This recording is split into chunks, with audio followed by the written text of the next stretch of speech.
তবে আমি এখন একটা শোতে এসেছি, সেখানে একটা মজার ব্যাপার ঘটে গেছে আমার সাথে।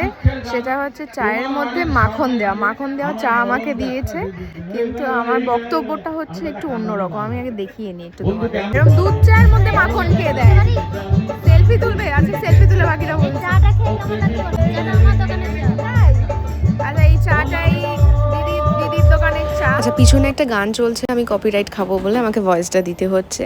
এই বাটার টিটার নাম হচ্ছে পো চা। এটা টিবেটের একটা চা, কিন্তু এটা বানানোর ধরনটা একেবারেই এরকম নয়। ব্ল্যাক টি বানাতে হবে, দেন আনসল্টেড বাটার দিতে হবে, দেন মিল্ক দিতে হবে, দেন হিমালয়ান সল্ট দিতে হবে, দেন ওটাকে ব্লেন্ড করতে হবে। এসব অনেক বড় একটা প্রসেস, কিন্তু এরকম বাঙালি দুধ চায়ের মধ্যে সল্টেড আমুল বাটার দিয়ে দিলে ব্যাপারটা অন্যরকম হয়ে যায়। ওকে তো এই নুন ব্যাপারটা, নুন একটা সল্টি টেস্টটা ভালো লাগে বলে চায়ের মধ্যে বাটার দেওয়া রয়েছে। আমি জানি না এটা খাওয়ার পর আমার পেটটা কেমন থাকবে। ভালো লাগলে একটু হাতে তালি হবে।